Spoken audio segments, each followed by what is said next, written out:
All right, welcome everybody back to another episode of the Big Doug and Carmi Show. I'm Big Doug. That's George Carmi.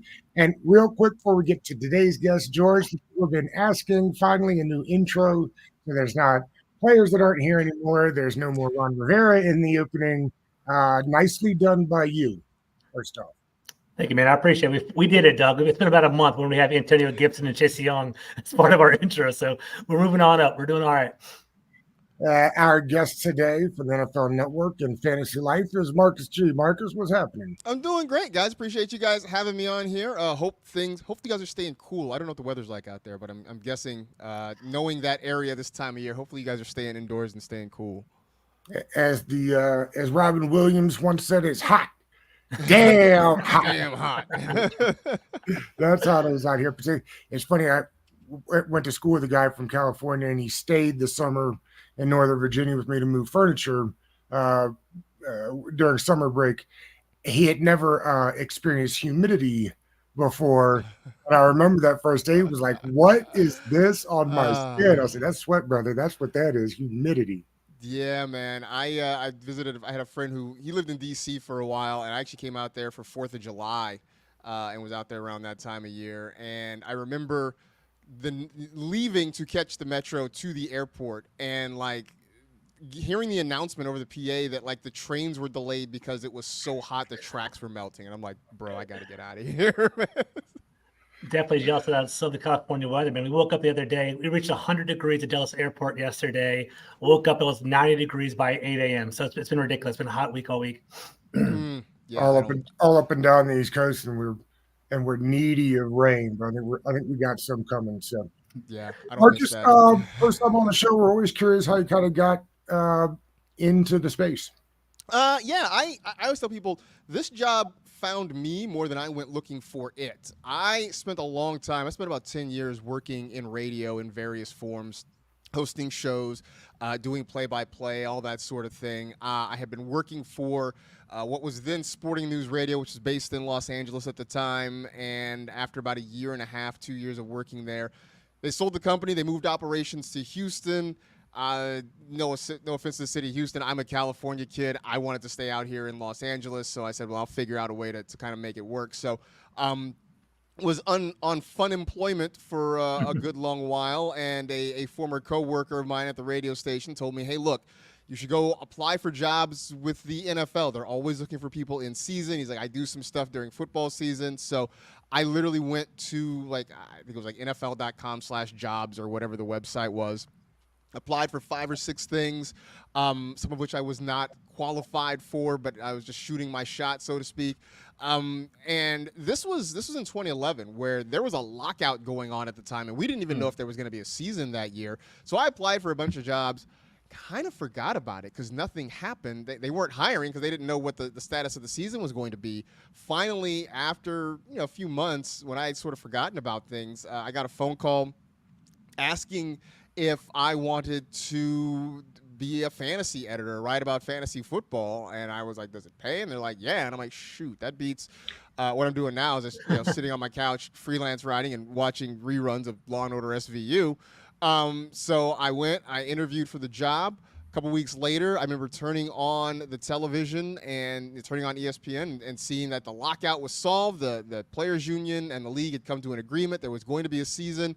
About an hour after seeing that report, I get a phone call asking or telling me that I had gotten the job. I was going to be hired. So started in 2011 as a seasonal employee where I would work for 7 months out of the year. I worked from like August to March.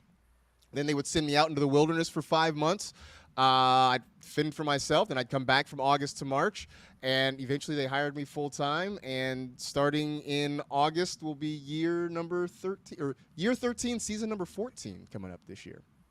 Is SVU the best Law and Order? You know what? I don't think so. I like Criminal Intent, but the Criminal Intent with the Vincent D'Onofrio, Catherine Irby pairing, just because, Vincent D'Onofrio is kind of a weirdo, but like in the best way possible. Those were the ones I think I like. I know ways like from like I think I saw like all the from episode 1 up until everything that had been released in like 2011. I think is when I kind of stopped watching it. But I think I'd seen all those episodes like multiple times just because I had nothing else to do.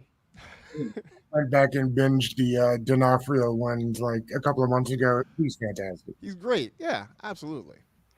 All right, George, have you found us a best ball league that we can choose a team here? Yeah, let's get it going. We've got Marcus here. Might as well do it together. I'm looking forward to it, guys. So let me pull this up.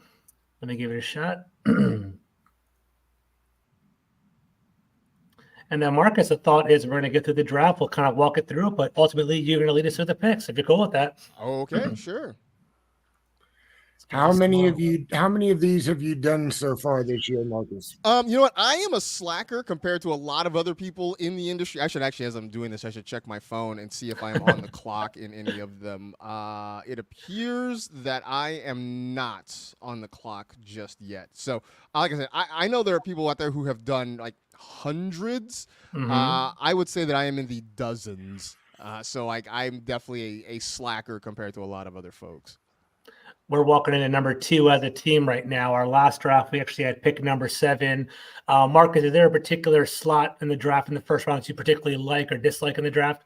I don't know that I do. I sort of dislike being kind of in the middle. And mostly that's just because it feels like it's so long before it comes back to you. You know, and I feel like even on the ends, I get it. Like you make 2 picks if you're on the turn. And then you have to wait a while. But at least I feel like if you have those 2 picks, you can sort of dictate what your strategy is and what you want to do. If you're at like 6 or 7, you make a pick, and then it's a ways. And so it's hard to sort of gauge what your next option is going to be because so much can happen by the time you're back on the clock again. Absolutely. And to put some context on the board, we're sitting at number 9 and they're 32nd pick. So I guess, Marcus, what are you looking to get at the end of round 1? Let's see. At round 1, let me pull up these rankings here so I can kind of speak accurately about this sort of thing. I look if say Breece Hall is there, if Bijan falls, I think that's maybe where I would go. Otherwise, I love an AJ Brown, a Garrett Wilson, sort of in that spot there. Okay. Are you on Christian McCaffrey at 1? Like if you're getting 1 in your drafts, are you smashing McCaffrey every time? Generally, yeah. I've diversified just for the sake of being different occasionally. So like I've taken CeeDee Lamb there. I think I might have taken Tyreek Hill there once, but generally speaking, yeah, the majority of the time I'm taking McCaffrey in that spot. In our draft, we had 7. We elected to get Bijan Robinson over AJ Brown over Nico Collins. Do you like that? Do you think what would you have done in that situation? Oh no, I think that's fine. I think Bijan is set up for a huge year. I think we all sort of rejoiced when Arthur Smith was no longer there in Atlanta. I mean, really, because it was like we rejoiced for Bijan, we rejoiced for Kyle Pitts, we rejoiced for Drake London because it just if there was one thing that united everybody in the fantasy community last year, it was just the galaxy brain thinking of Arthur Smith, where he has these dynamic weapons and he's just not getting them the ball. I think we all wanted to punch our TVs the day there's the week they had the ball in the red zone and they had Michael Pruitt throw a pass to Jonnu Smith or something in the end zone. We're like, you have Kyle Pitts, what are you doing? And that I think that was the day we all just sort of gave up. Pretty miserable. On Arthur Smith. Pretty miserable there. So far we have quote unquote our first surprise. Christian McCaffrey came off the board number 1, Tyreek Hill number 2, about 10 seconds to our third selection coming up. I'll tell you the one thing about Kyle Pitts for Kyle Pitt owners. We're very familiar with Kirk Cousins here in Washington. And we'll get the ball to the tight end. One thing, he's always been good when he's had good tight ends. So for those that are worried about Pitts, we're tired of banking on like his comeback season. He may have a real shot. This is the season where I think everything finally comes together. And look, I get it. There are a lot of people out there who've been hearing this for 3-4 years now, and a lot of people who are probably just over it. I understand that. But I can't say that I'm back in on Kyle Pitts because I never left. I always sort of believed, and I kept holding on. This is the year where he's got the best quarterback he's ever played with in Kirk Cousins. He's healthy now. I mean, we keep hearing these reports that maybe he was a little bit banged up, and now he's healthy. And now he's got a coach that, in theory, is going to work to get him the football. This is everything we want. We're actually on the board, Marcus. Sorry to interrupt you. No worries. AJ Brown, top of the board, Puka Nacua, Garrett Wilson, Jahmyr Gibbs. I think I go AJ Brown right here. AJ Brown, I think it's a pretty good pick. I like it. Diversifies our draft a little bit too. We had Bijan last time and AJ Brown this time. So, yeah. What are you hoping to see when we come back around the turn? I wouldn't be upset with getting another wide receiver here. I've tended to go wide receiver heavy just because they're flying off the board. So I feel compelled to get one early. And I mean, again, since we're talking best ball, I'm okay with waiting a few rounds and getting your running backs then. So let's see, coming back around, we're at the 9th spot. So who am I? I'm looking at the board right now. I mean, Jahmyr Gibbs, Marvin Harrison, Drake London, Chris Olave. Yeah, I was like, I didn't think Harrison was going to be there, but I was like, if he's there, great. Ayuk is one I love in that spot. Maybe Nico Collins is another one. I have a tough time with. They're both on there, so it's our time on the clock too. So we're gonna be thinking. Let's go Ayuk. All right. I think regardless of where he is, I think he stays. Upcoming in San Washington Francisco. Commander. Just joking. I think he stays in San Francisco. I think so too. Because they didn't trade him. If they couldn't work out a deal for him during the draft, exactly. What they get in return at this point is going to be far less than what they would have gotten a while ago. So I think for the Niners, they just hang on. I think this might be their last run with both Ayuk and Debo, because I don't know that they can afford to keep both of those guys long term. And I think in the grand scheme of things, Ayuk is probably the guy with the higher ceiling than Debo. So that being said, whether Ayuk is in San Francisco, whether he's traded somewhere else, I still think he's just a baller regardless. So, Marcus, getting 2 wide receivers, your rationale is that they're just going off the board fast, so you kind of want to jump on them before they go, or what are your thoughts behind that? Yeah, absolutely. I mean, I think if you tend to wait, you'll notice that they hollow out really, really quickly. You know, and especially if you're trying to get one, you know, a wide receiver one. Like if you somehow went 2 running backs in the first 2 rounds, right, and you're looking at what you got right here, I don't hate any of these options, but you know, I also feel better with AJ Brown and Brandon Ayuk than if I'm trying to rely on Derek Carr to make Chris Olave great all year long, or you know, if I have to worry about DK Metcalf or something like that. That's my concern. How do you go through some of these teams that have, you know, like Houston, that's got 3 viable receiving options? I'm thinking about the Bears with the rookie they added and DJ Moore and Keenan Allen. You stay away from teams that have kind of that log jam, or that doesn't scare you away? It doesn't scare me away as much in best ball. In redraft leagues, it does make me a little bit worried, where I have to set the lineup every week, and now I got to figure out, like if you talk about the Houston, now I got to figure out, is this the Nico Collins week? Is it Tank Dell? Is it Stephon Diggs? That's more of a headache that I don't want. But in best ball, I don't really have to worry about that. I just draft them, and that will work itself out. So I've been less hesitant in redraft leagues to do it. And it helps, especially when you talk about the Bears, because I'm really worried about Keenan Allen this year. And I love him as a player.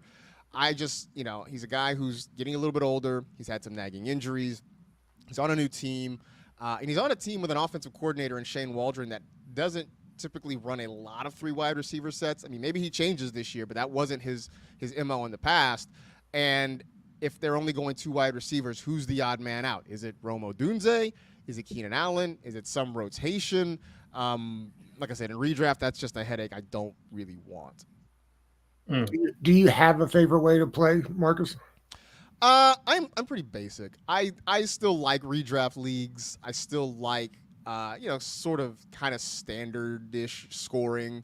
I just think there's some fun to it. I think especially because I think it's more, I won't say more accessible, but more people play that way, right? And I think you've got to get a wider range of people to play with and play against. You know, folks doing best ball right now, they're the sickos like us.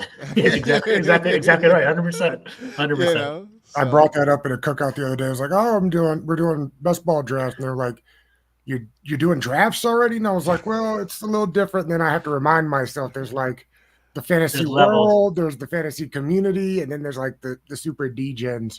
Yeah, exactly. I was out over the weekend, took my kid to Disneyland, and like he's 5. We're standing in line for Dumbo, and I pull up my phone, and my wife's like, are you doing a draft right now? And I'm like, yeah, I'm in a bunch of I was like, never mind. Yeah, that's so funny. Happiest place on earth doing a fantasy draft. It's hilarious. Yeah, I'm in line for Dumbo, and I'm like, oh wait, I'm on the clock. Like, oh, I think I need a tight end here. Stuff like. So real quick, we're about 4 picks away. We already got 2 wide receivers, AJ Brown and Brendan Ayuk. We're looking at DK Metcalf, DJ Moore, Cooper Kupp, Michael Pittman. Sam Laporte is floating around in the top 5 on the board. Running backs, Travis Etienne, Pacheco, and Josh Jacobs. I guess my question to you, Marcus, is do you simply stick to the board, take best player available still, or are you chasing after running back to fill out your roster more so? Right now, I think I'm still looking at best player available because I'm feeling like with the running backs that are there, it might be a tad too soon. Like I think we can still get another good one on the comeback in round 4. I mean, like if a DJ Moore is still there or Michael Pittman, even a Cooper Kupp, I'm fine with any of those guys, those 3 guys at the top of the board right now.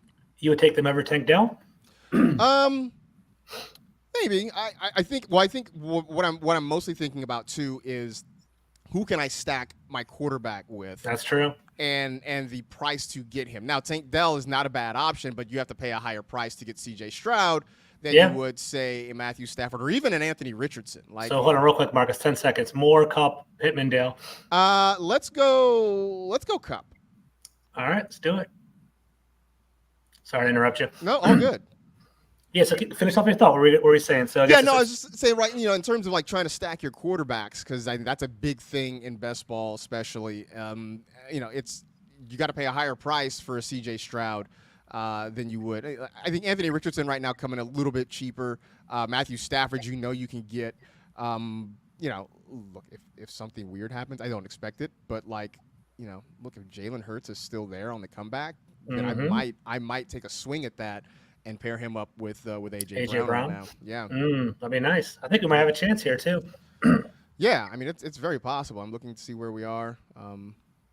We have about 4 more picks, and then there's Tank Dell, Kelsey. And boom. They're both gone. Well, there you go. There you go. Lamar's floating around down there. I see him. We have Kelsey, Tank Dell. Yep. A couple options. Now this is sort of where it gets interesting. Let's see. Tank Dell's gone. Dell's gone. All right. Well, that makes something a little bit easier. And what's the pick? What's the pick after? We're on the board right now, 25. Then we have a long 11 pick slot. Yeah. So 20 seconds. I would think. I don't know if you guys have a preference here. I would think either Etienne or Pickens. Let's go Etienne. All right, here sounds in this good. Slot. Yeah, get a little running back action. And honestly, I mean, you don't necessarily think about stacking quarterbacks and running backs, but if you're gonna, Etienne's a guy who will catch the football. You can, for sure. You possibly stack him with Trevor Lawrence a little bit later if you need to. So I love the whole stack thing. I'm definitely getting into it, and as I get more and more best ball. Do you chase stacks and redrafts as well, or is that necessarily something you want to get into? Not in redraft as much. I mean, if the board falls right. Then I'm not opposed to doing it, but I will definitely chase a little bit more in best ball than I will in redraft leagues. I try to diversify a little bit more in redraft. Just again, when you're having to set lineups every week, I think you sort of want more options. You want to kind of spread out between more games and that sort of thing on a regular basis. Makes sense. The other thing is that in redraft leagues, I might only draft 1 quarterback, maybe 2. In best balls, I'll draft 2-3 quarterbacks regularly, so it's a little bit better to sort of stack. If one guy gets hurt, you still have other options out there. Absolutely. So there's some great quarterbacks on the board too. We've heard conflicting theories here. Is 2 a pair and 3 is a stack, or how many players? I think if we are being technical, 3 is probably a stack. I say it all the time, and I just have 2. But yeah, I think it's Howard Bender who's like very adamant about like 2 is only a pair, 3 is a stack, and I'm like, all right, yeah, man. I mean, you're right, but we had Bob Harris. We had Bob Harris on a couple of weeks ago, and he was waxing poetically about the difference between pairs and stacks. Yeah, and look, and I respect the hell out of Bob, and I again, it's one of the things where yes, technically that is the case, but I don't think anybody really I think most people sort of just look at it as two people. Like, yeah, it's a stack. We'll call it that. All right. So I'm trying to think. Where are you at? Trey McBride is the darling of the draft season. It feels like. Any chance he can live up to the hype? I think so. I think what we saw out of him last year was really encouraging. The fact that, he basically made Zach Ertz expendable in Arizona. When they go to throw the football right now, I think there's two guys. It's Marvin Harrison Jr. and it's Trey McBride, and those guys are going to dominate the target share in Arizona. I think he really can be, and he's the reason, honestly, that I haven't drafted a lot of either Sam Laporta or Travis Kelce, because you can wait a couple of rounds and Trey McBride is there, or Mark Andrews, and I see they both just went off the board. Yeah, exactly. But both of those guys, I think, are really solid options. And you don't have to pay the Laporta or Kelce tax for them. It's a tight end run for sure. It's had Mark Andrews coming off. Yeah. Just for the record, best tight ends available: Kyle Pitts, Kittle, Evan Ingram, Jake Ferguson. So there's a couple options still on the board. Got it all the way down there. You guys heard me earlier. I mean, I love Pitts. Mm-hmm. I'm okay with Kittle. Although I say I got a little nervous recently with Kittle saying that he lost 30 pounds this offseason after he had surgery. And now he's trying to build back up a little bit. I don't think he's trying to regain all 30 pounds, but if he's trying to get like 10 to 15 pounds back and get that strength back, that made me a little bit nervous, but I'm still willing to kind of pull the trigger on him if necessary. Yeah, it was a good episode. We watched that the other day. Me too. Yeah. So, I'm looking at it. Let's see. Anthony Richardson, Terry McLaurin, Jaden Reed, Kyle Pitts is on there, CJ Stroud. I don't mind Pitts and never mind. We're actually on the clock right now, so 25 seconds. All right. Yep.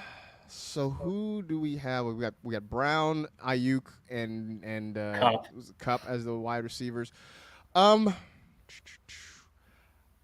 about a Jaden Reed in this? Or no, actually no. Why don't we go Terry McLaurin here?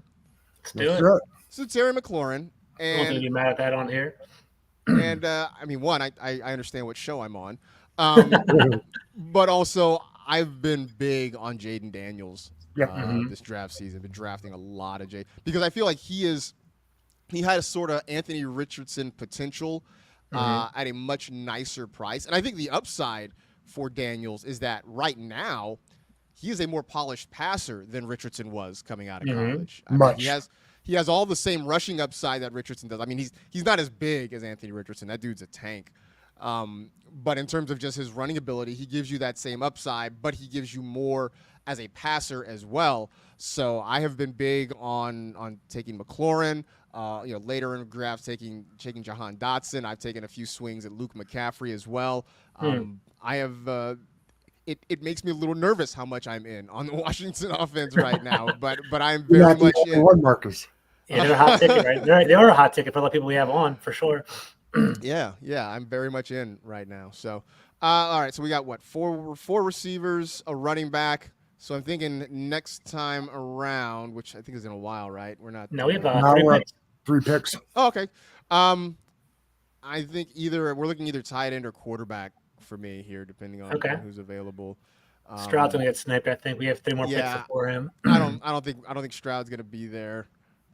Also, I guess we could still potentially get Dalton Schultz later, because I think all the Texans receivers, I'm guessing, are gone by now. So Stroud's a possibility, certainly. Never mind. No, he's not. Just taken, yeah. Who are the quarterbacks left now, George? Murray, Burrow, Prescott, Love, Daniels, Caleb Williams, Purdy.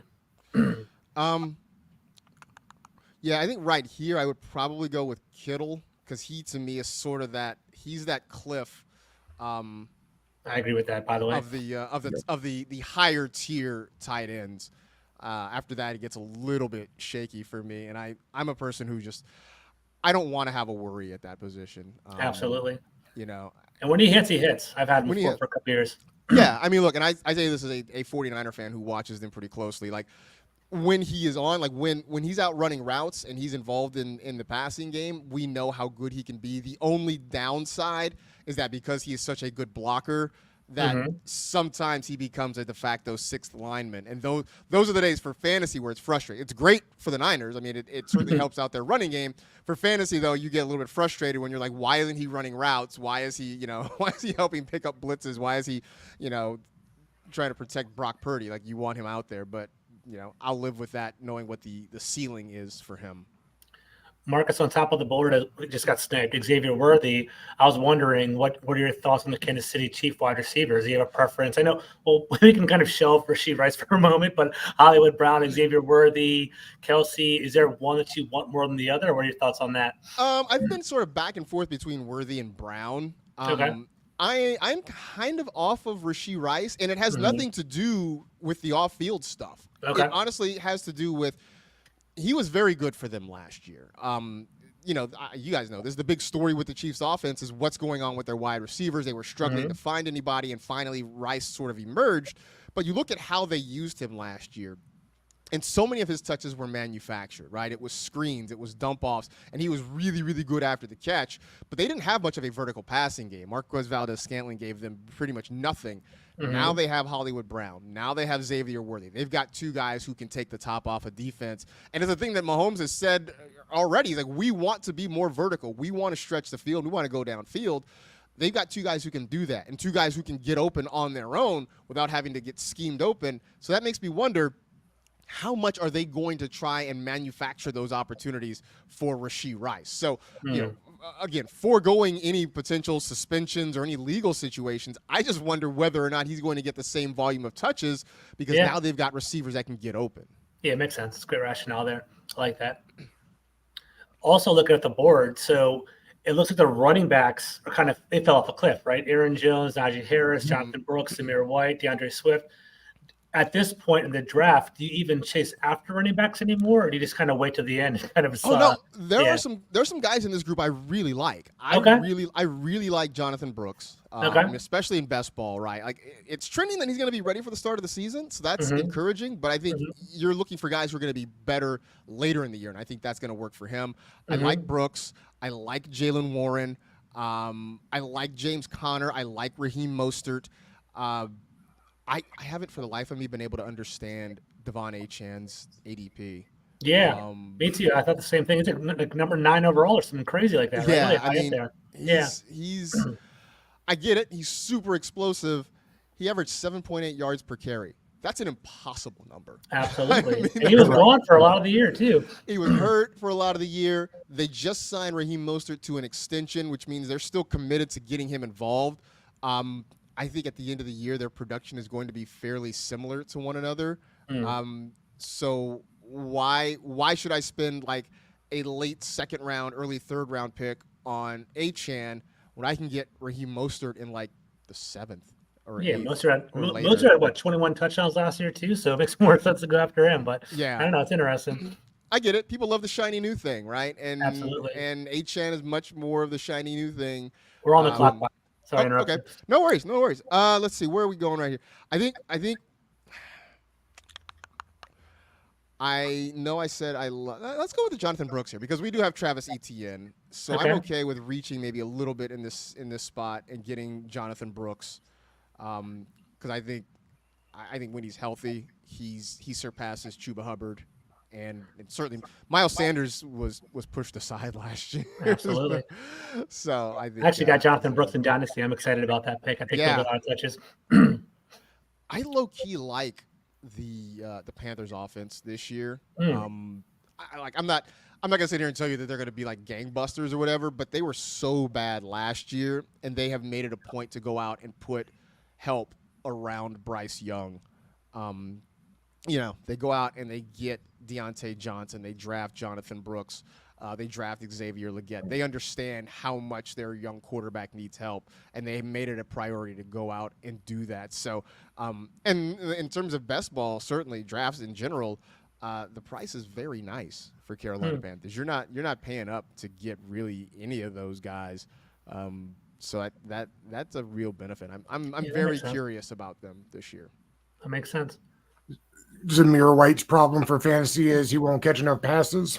Well, catching the They're going to passes. feed him the ball, obviously, right? They're going to try to ground and pound, I'm assuming. I think they are. The other question is, how many games do the Raiders win?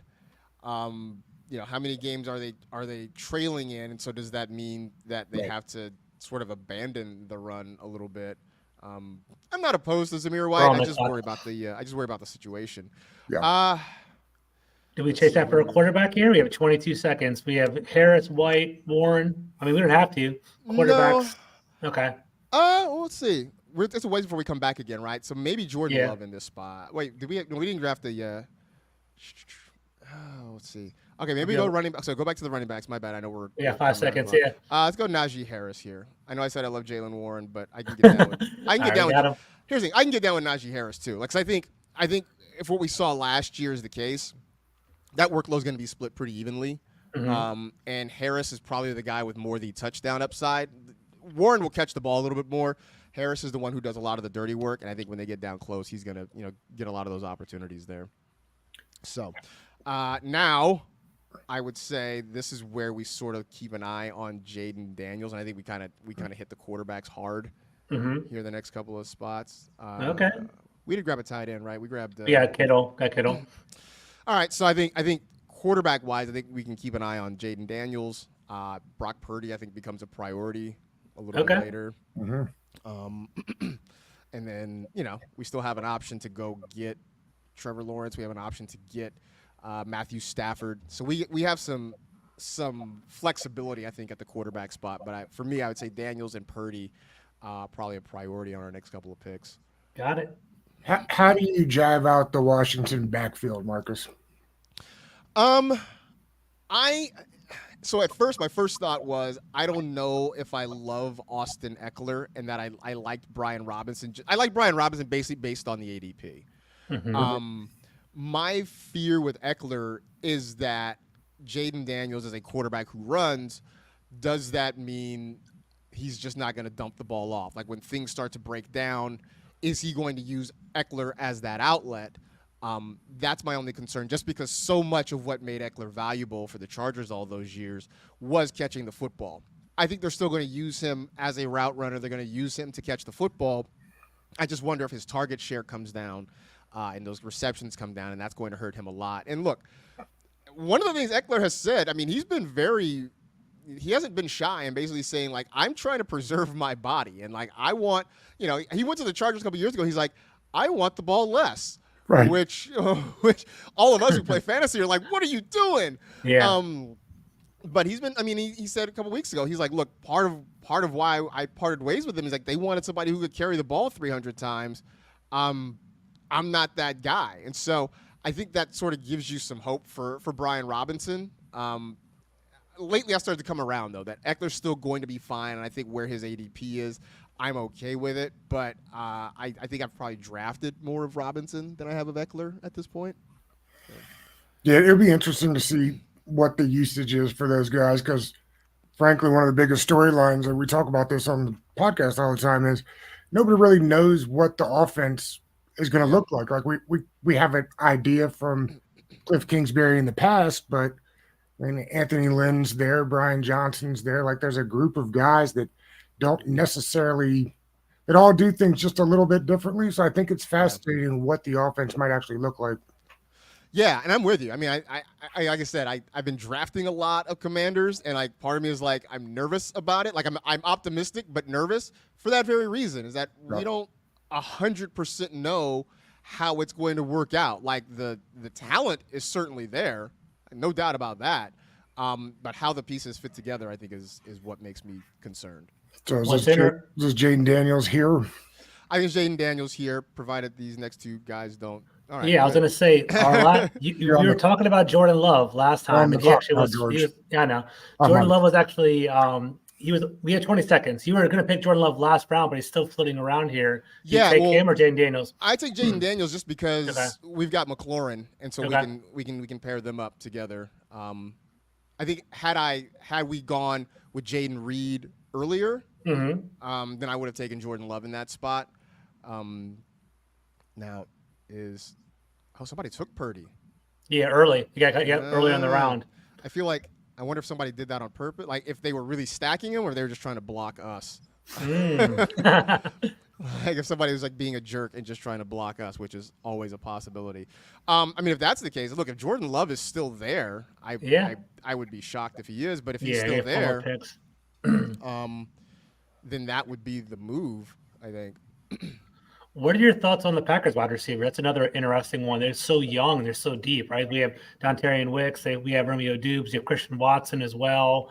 What are your thoughts of them? They are sort of like what I talked about with the Texans wide receiver room, but cheaper in terms of ADP. Okay. Because like all three of the Texans guys are going fairly early. I think for the Packers, Jaden Reed is the earliest one. And because Love just went right. Yep. Reed's the earliest one. After that, like whether it's Christian Watson, it's Wicks, it's Dubs, all those guys are going way later in drafts. But I think they all sort of have that same upside based on what we saw with the Packers offense last year. So again, it's a group that I would much rather take swings at in best ball than in redraft leagues. But yeah, I think there's potential there. I wouldn't want the headache of having to figure them out week to week. All right, we're up. So whatever you're thinking, we have quarterback, we have 3 running backs, we have 4 wide receivers, and 1 tight end. Who are the quarterbacks we got here? I think it's Tua, Lawrence, Herbert, Cousins. I'm okay with going Lawrence. I know it's a little earlier than his ADP, but I would rather kind of take the shot here, especially because we've been sniped a couple of times on quarterbacks. And we have ATN on the roster too. Got ETN, right? Exactly. So was that the rationale behind it? Because people might have thought of Tua or maybe Cousins there. Yeah, no, it was definitely because you got ETN there who's going to catch the football, and I still believe in Trevor Lawrence. Me too. So last year, it's funny you talk about the Texans receivers and the Packers receivers. That's sort of how I talked about the Jaguars receivers last year. It's like, okay, you got Christian Kirk, you got Calvin Ridley, you got Zay Jones, you got Evan Ingram. I don't know where the ball is going to go on a week-to-week basis, but if I draft Trevor Lawrence, then I can get all of that sort of combined into one. It didn't quite work out that way last year, but I still believe in Lawrence and being a really talented guy. So I'm still willing to kind of come back. And again, the ADP is a lot nicer for Trevor Lawrence this year because I think last year everybody sort of felt that way. That drove up the price. I think this year the expectations tax is gone. And so you can still take that shot on Trevor Lawrence. And look, I think there's still some receivers out there for Jacksonville if we wanted to go that route a little bit later. We'll take a shot later. Take that shot later in the draft. We can sort of add somebody. Gabe Davis. That's one there. I could put him in the key potentially. Gabe Davis, I'll throw him in there. Yeah, but those are some options, right? Yeah. And again, if you're talking about it as a 5th receiver, a 6th receiver, it's fine. I mean, Gabe Davis is sort of the quintessential better in best ball guy. Yeah, it's a lottery ticket. He is, because he'll give you those weeks where it's like, he'll give you those 4 for $110 and a touchdown weeks, but then he'll give you a 1 for 17, right? But in this format, I don't have to worry about it. It'll take care of itself. Exactly right. Marcus, what do we make of Brock Bowers out in Las Vegas? My heart is hurt. Yes. Because for 2 reasons. I mean, one, obviously we've been hearing about Bowers for a couple of years at Georgia and how potent he was there. And I think we were all hoping he would land in a Sam Laporta-like situation. I mean, part of what made Laporta good is, one, he's very talented, but he also walked into a very good offense with no real competition at tight end. And was kind of hoping that Bowers would get something close to that, except he goes to the Raiders, who the year before drafted Michael Mayer, who I liked Mayer coming out of Notre Dame. I mean, I think Michael Mayer is the all-time leading tight end pass catcher in Notre Dame history. That's no small feat, with that program. So now you have 2 really talented pass-catching tight ends in an offense that wants to run the football, as you mentioned, with a quarterback in Gardner Minshew that I'm not sure can support that many pass catchers. I mean, when you got to get the ball to Devontae Adams, you got Jacoby Myers, and now you got to battle between we're up, by the way. Mayer and Bowers. I don't love it. Oh, I see some of the running backs I love are gone. I saw like Trey Benson there. I saw Blake Corum's gone. Yeah. It's too early. I don't want a Cowboy receiver or a Running back. It just We had seems Nick like- Chubb floating around. I don't know how you feel about that. I don't know because of injuries or worry. We have 5 seconds, so I got to pull the trigger. How about let's go with A.D. Mitchell? Okay. Hope I can get him in time. Nope. Did I? Oh well. Who do we No. got? We got Dotson. That's fine. I'll take that. It Oh, was an that's fine. auto pick. Yeah, Honestly, fine. That's fine. Now we actually have a legitimate stack, right? There you go. That's right. Bob Harris can't yell at us anymore. We got an actual stack. That's right. So I'm totally fine with that. You were asking me about who are you asking me Yeah, about? Nick Chubb, because Doug and I were talking about maybe it's a lottery ticket because when he's healthy, he's one of the best backs in the league, but he hasn't been healthy recently. He got a pretty big injury last season. So, what are your thoughts on him? I mean, at that ADP, I don't love it. I mean, I think if I could wait till like the last round, just because, I don't know when he's gonna be back. I mean, that's my only concern. It's not, I'm with you. Like when he's healthy, he's probably the best pure running back in the league. It's just that was a. Does the fact that they didn't really add much to the room make you feel like they might feel he'll be ready sooner than later? Yeah, I think there's something to that, right? It's Jerome Ford right now, so there's probably something to that. But I just, that was a major knee injury. Yeah, it was ugly. Yeah. And I just wonder when he's going to be back and available for them. I just don't know. So that's my only thing with Chubb. We're up in about a minute. All right. Let's see. We only have one tight end right now, huh? Just Kittle. Just Kittle. I can look at that board if you like. Hawkinson, Komet, Musgrave, Hunter Henry. I'm out on Hawkinson because it's going to be a while. He'll be back mid-season, and the quarterback situation doesn't really excite me. I say that as a USC guy, and I want the best for Sam Darnold, but I've also seen Sam Darnold at this point, so I know what he is, yeah. I know what that is, right? Exactly. JJ, the J1 starter for them? Wait, who's that? JJ? No. Everything they're saying sounds like it's going to be Sam. They're like, if we see JJ at all, we're on the clock by late in the season. I think with what we're staring at, Gabe Davis is probably the move. Okay. So that we have a stack with the Jaguars too. Cool. Yeah, I think it's going to be a while before we see JJ McCarthy. Here's the thing: if they fall out of contention sooner than later, then I think that speeds that along. If they get off to a terrible start and they're out of playoff contention, maybe that accelerates the clock for McCarthy. But I think they're planning on Darnold starting for as long as possible this year. You had mentioned Ayuk just a little bit earlier, and I agree with you. I find it hard to believe they're in Super Bowl contention mode and would be getting rid of one of your better players. But how does it shake?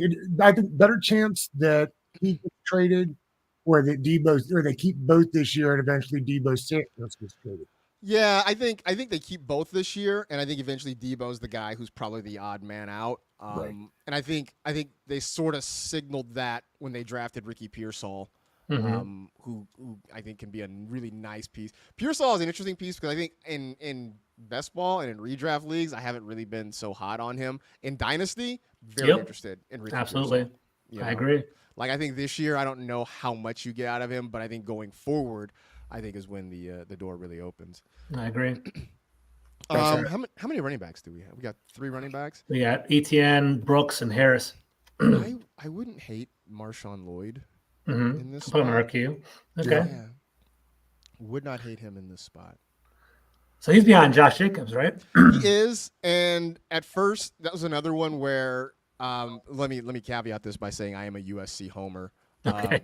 But I watched him. Obviously, I watched Caleb Williams a lot this year, and I feel like he's a good running back that they didn't necessarily use in the best ways possible. And so I was sort of disappointed when he went to Green Bay and knew that he was going to be behind Josh Jacobs. But I'm just sort of trying to read the tea leaves, and I get the sense that maybe Lloyd has a bigger role in the offense than we are anticipating. Again, he would be our 4th running back, and if something were to happen to Josh Jacobs, then he steps in and gets a lot of opportunity there in Green Bay. That's true. I like that. Is this the range where now you're trying to just swing for the fences? You They're kind trying of to put your core together, and now you're hoping for hope. Yeah, no, you want upside guys, and especially you're talking best ball, some of these bigger tournaments, especially as well. You want guys that you think are going to pop later in the season. Those guys that maybe early in the year they don't necessarily. Yep, and that guy that's another guy right there. Jermaine Burton's another one. Yeah. Those guys that maybe early in the year you don't hear a ton from them, but when you start getting into weeks 12, 13, 14, you start to see them come alive, and I think those are the guys that you're really looking for at this part in the draft. So you got Ray Davis is another one, a little bit below that in Buffalo. I think he's another guy I like.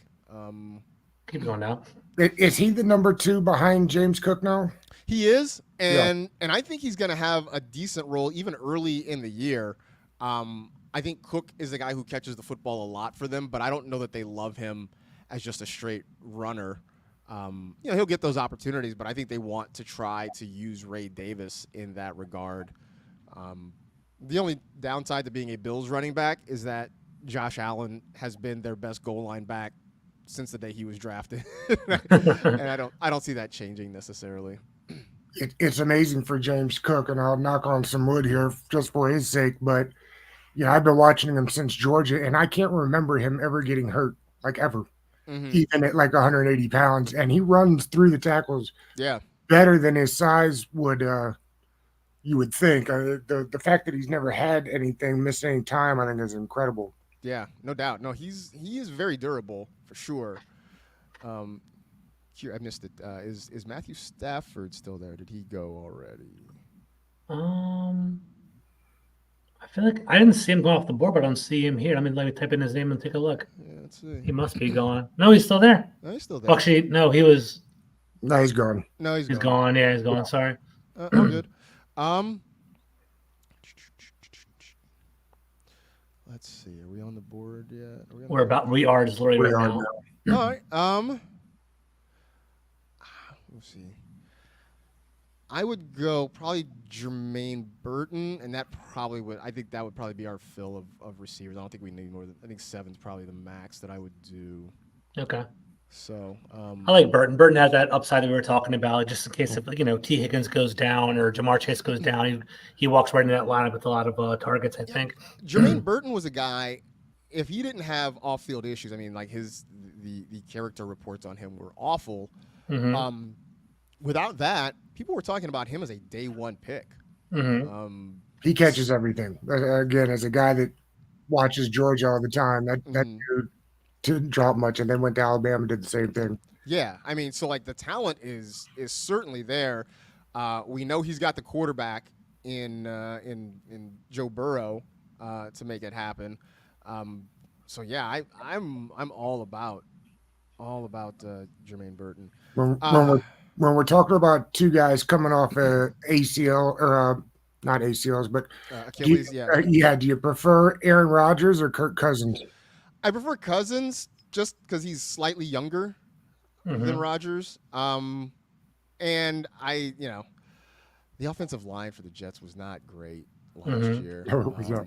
So a 40-year-old quarterback coming off an Achilles injury behind a bad offensive line is sort of worrisome to me. That being said, I'm looking at the quarterbacks that are still available. Yeah, we had 30 seconds. Oh, we only have 1 tight end, but we have 20 seconds till our pick. We only have 1 tight end as well. So keep that in mind. Yeah, what tight ends are there again? I saw Take a look. Sinnott, Kate Otten, Tyler Conklin, Isaiah Likely, Fant, Okonkwo, Jonnu Smith. I started to kind of buy in on Noah Fant lately. We can wait a while. That's not. I don't see Noah Fant coming off the board anytime soon. Yep, and we're on the clock officially now. Gesicki, Steven Sanders. I think all those guys are going to be around. So let's go Ray Davis here because I don't. Well, yeah. I can do the full board so you can see it. Yeah. You still like Ray Davis? Let's go Ray Davis here. Highest upside, right? If Cook goes down, he automatically is in a high-powered offense. Yeah, and I think he has some sort of a standalone role anyway early in the season. So I would be willing to take that shot. Wow, we can go super stack and look at Ben Sinnott. Okay, we'll put him in our queue just in case. He's going to get work. I mean, they're going to find him touches, I think.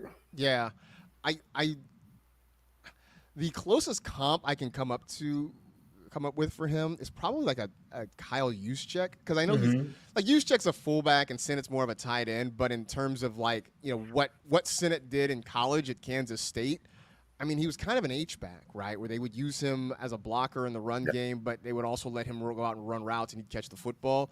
I sort of see that role for him this year. There's a lot of people around here that have comped him to a former Redskin and Chris Cooley. Yeah, okay. Have an H-back type guy. Yeah. Which, side note, I remember Chris Cooley was one of the first NFL players I'd heard of who played fantasy. And I remember him telling a story of how he beat his own fantasy team. Like, he scored 3 touchdowns in a game and realized that whoever he was going against had him on the roster. So, like, he ended up beating his own team by scoring 3 touchdowns in a real game. That's funny. I thought you were going to go a different direction with it. I don't know if you remember, but like NFL used to have these NFL fantasy commercials. And Chris Cooley has a famous commercial where like they throw the ball through drywall and he punches through and catches it one hand. I remember that. It was fantastic.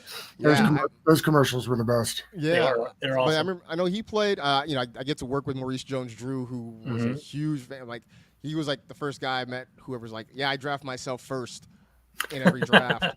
So That's great. Yeah, that is great. A lot of those guys are starting to get involved, which is very, very cool. That is cool. So, Marcus, we're about 9 picks away, kind of reflecting on our team. What are some of the strengths, and what are some areas of like growth you think, or anything we need to fix? I don't. Let's see. I like the wide receivers. I think we did very well there. I don't hate the running backs. Again, in a best ball format, I think we've got some good running backs because Etienne's going to be fine. I think Brooks will get stronger as the year goes on. I think Najee Harris is going to be good enough. I don't know if there's one more running back maybe later, like late rounds we can add. Okay. We definitely need at least one more tight end, maybe 2. We got this is round 15, so we got 4 picks left.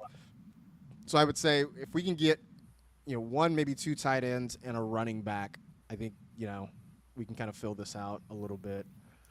And Doug, what I learned after doing our second, it's our second time doing this, we were too thin at running back last time. I think it is kind of nice to have a little platoon to roll out, some depth as a position. I think so. We learned that too.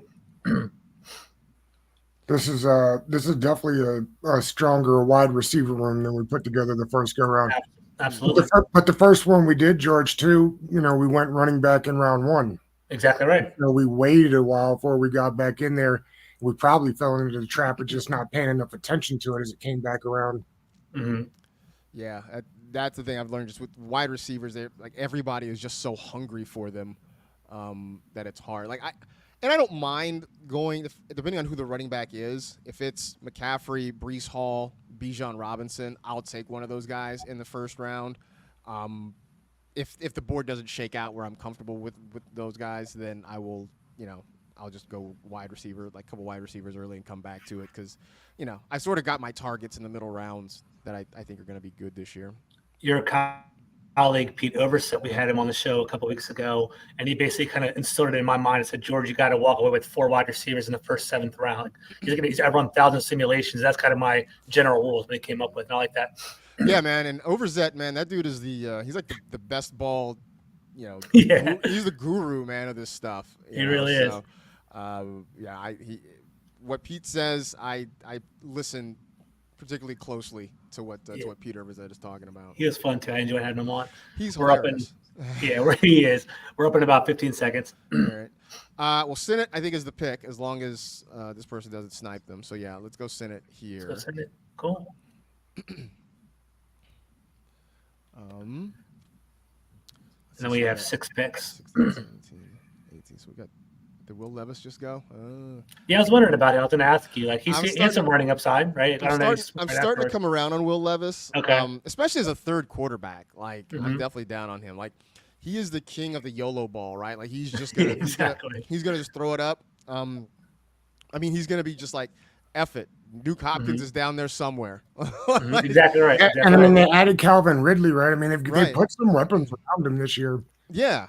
They really did. I don't know if so Derek Klassen, who does a lot of great quarterback stuff, and he works over. He's doing profiles now over at Reception Perception with my pal Matt Harmon. And he wrote up a really interesting one about Will Levis in that he likes Levis. Like if you look at his accuracy percentage downfield, it doesn't look great, but he also was more willing to take shots downfield than a lot of other people. So like the percentage was naturally lower because he was taking more opportunities. But I think overall, I think he's got a really good shot this year of being interesting.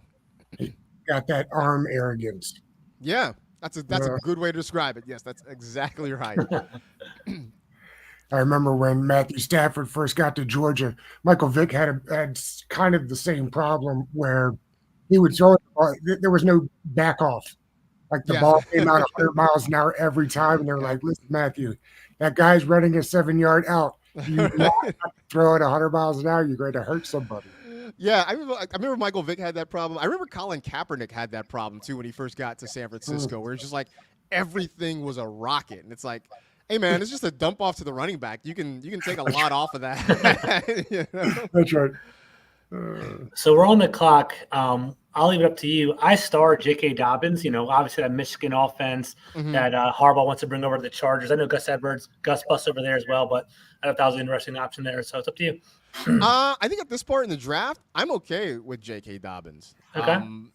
And I'll say this. I was a little bit hesitant until yesterday. You can go ahead. Yeah, you can draft him. I'm good. Because Jeremiah brought him up, right? Daniel Jeremiah. Exactly. Yeah, I heard that. I saw that. And when DJ speaks, generally I listen. Especially for the Chargers. Especially because, he works on Charger broadcasts, so he's around that team a lot. He talks to those guys. So when DJ says something, I am generally all ears about it. That's where my head was at too. I missed it. What did he say? Basically, he's just like, he basically just said, if you want, you should draft J.K. Dobbins on your fantasy team. That was basically. But he's like, he looks good. He looks like he's healthy. Looks like he's ready to go. He said, you should draft J.K. Dobbins on your fantasy team. Good enough. All right, 14 picks away. How many picks do we have left? We have 7, 14, 2, right? 17 more picks.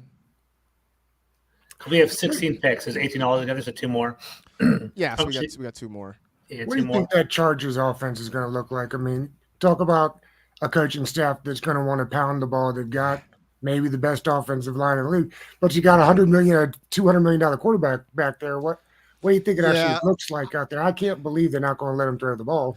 They're going to throw the ball a little bit, but they are going to be run heavy. I just don't think there's any way around that, right? With Jim Harbaugh, Greg Roman, they spent the number 5 pick on an offensive lineman. Like they bring in Gus Edwards and J.K. Dobbins. They draft Kamani Vidal. Like everything they have done screams we are going to run the football. But all that being said, Greg Roman has done a lot to get stuff out of quarterbacks, right?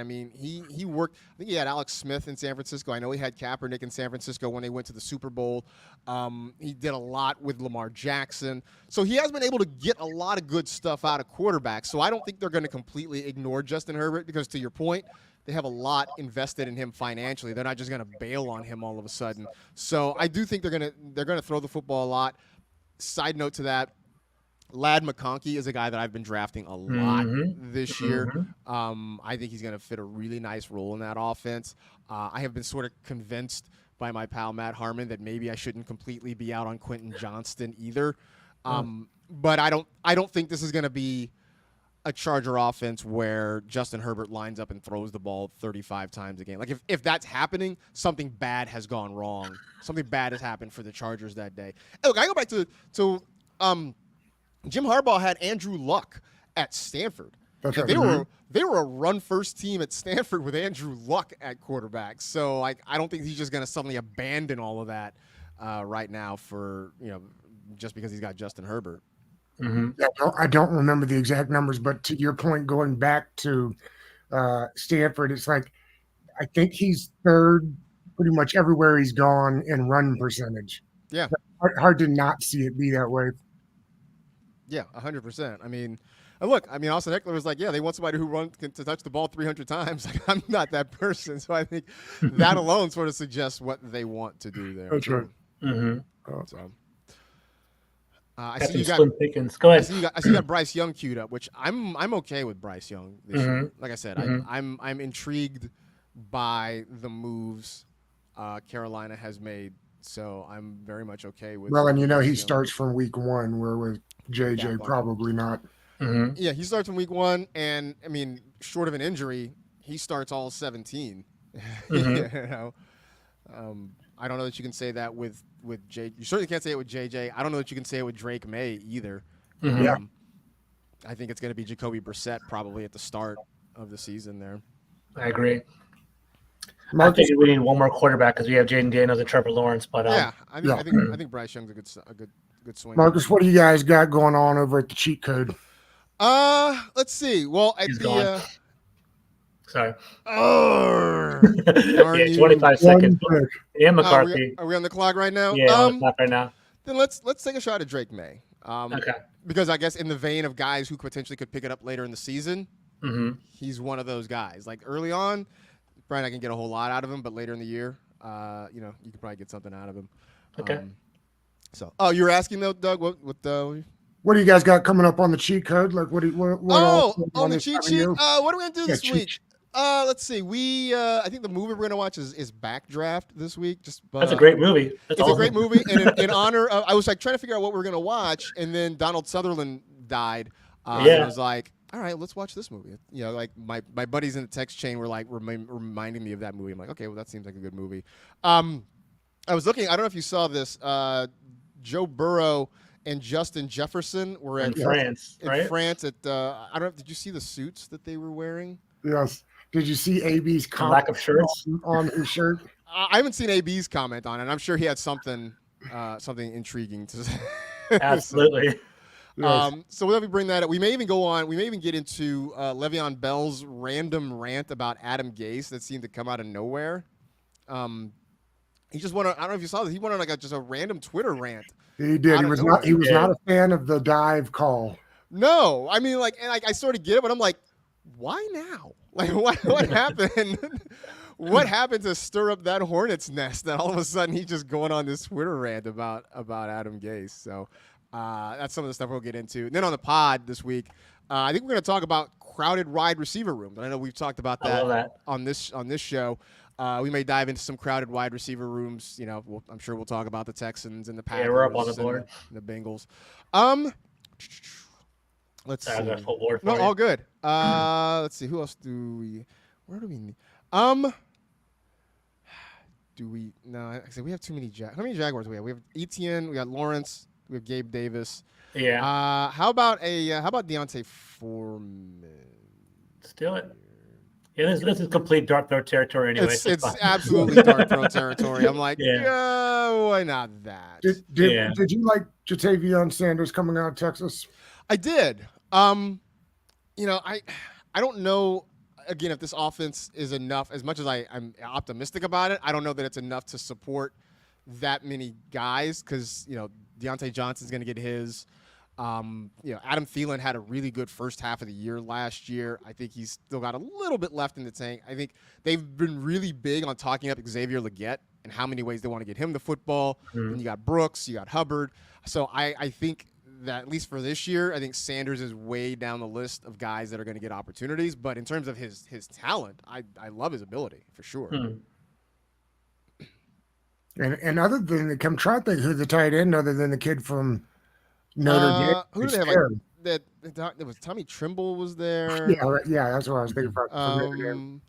Yeah, I mean, Hayden Hurst was there last year too. Yeah, he was. But yeah, I mean, there really no. I'm looking through the list. Tommy Trimble, Hayden Hurst, Steven Sullivan, Ian Thomas. Javon, stop me when you hear somebody that's blowing you away. It's gonna be a while. So I think there's opportunities for him to get on the field, but how many targets he necessarily gets, I think is kind of in question. I'm looking then. No Panthers tight end last year even had 200 receiving yards. So. When it's Ian Thomas and Tommy Trumbull, that's yeah, exactly. So that's Tommy and Albert. So that's what it is. We still have one pick left. Or are we done? I think we might be done actually. Good. Oh, yeah, cool. So let's take a look at this. Is there any place? Well, I guess we can go back and forth, right? So we have our roster here. I can show the big board in a moment. I'm just kind of curious, Marcus, if you think we went wrong in any way, or would you change anything? Give me 1 second to pull it back up again. Yeah. I might have taken I would have taken a second tight end swing a little bit earlier. I think I might have waited a little too long to get a second tight end. Mm-hmm. I wish we could have. I'm sad we missed out on Brock Purdy. Like, I don't think there's anything we did wrong. I think somebody just went up and reached up and grabbed him, and so that's sort of what kind of what burned us there, because that would have been great after we had Ayuk and Kittle to get Purdy. Mm-hmm. So I have this sneaking suspicion somebody was out to try and block us from. You think so? You think it's really that intense? I think some people do. Yeah, I know. Look, I look at the guys like Dwayne McFarland and stuff like that. Who draft a lot of these teams. I don't think they specifically block, but they suspect that a lot of people go out and block. I mean, when you talk about guys who are drafting, 200-300 best ball teams, you see a lot of things over the course of that. So yeah, that's it. I mean, I'm sort of disappointed that we didn't get the stack that we were trying to really get. And like that we missed out on maybe another tight end a little bit earlier. So those are my two big regrets, I think, in this draft. Yeah, no worries. I'm trying to wait for the board to pop up. I guess it's going to there it is. It's taking a second to kind of load. There it is. All right, pull it up real quick. I'm going to pull up the board. Go full screen on it. Can you guys see that on your screen? It's back on just the regular draft room. Give me 1 second. Sorry. All right, so we'll go over here. Yeah, so this is our little path right here. Yeah. AJ Brown, Brandon Ayuk, Cooper Kupp. I mean, in terms of the Peter Overzet 4 receivers within the first 7 rounds, we definitely crushed that. Check that box. Check that box for sure. Again, I like Kittle because I think he's sort of the drop off. He's like the last bit before the tight end cliff hits. Yeah, I mean, I think in terms of where we were and the way the board shook out, like, I'm not totally upset with it. Like I said, I'm still a little like Purdy went. He went early. Mm-hmm. Yeah, I mean, he went. Scroll back up. Did that person even have any 49ers, or they just they might have McCaffrey? I'm guessing. Where is he? I'm trying to figure out where they are. The first pick in the they alligator go, arms. Gotcha. Yeah, they had McCaffrey. So I guess that was their pairing is Purdy and McCaffrey. Interesting. Okay. All right. I mean, look, we went the whole Lawrence Etienne route, so I can't really be upset about that logic. The key for this one will be Jaden, right? If he plays like we hope and can get McLaurin the ball, then this team probably does pretty well. I mean, I think he's a guy who can be a top 12 fantasy quarterback this year. I mean, I look at what Justin Fields did in his first year as a starter, and not without being a polished passer, right? Mm-hmm. You look at, Anthony Richardson didn't play. He played 4 games and then he got hurt, but he was on pace to having a really, really good year. So I think that alone is reason to be optimistic about Jaden Daniels. So that's good. I think Lawrence, another guy who can sort of knock on the door of being a top 12 fantasy quarterback this year. So there are guys that I think can hold us in good stead.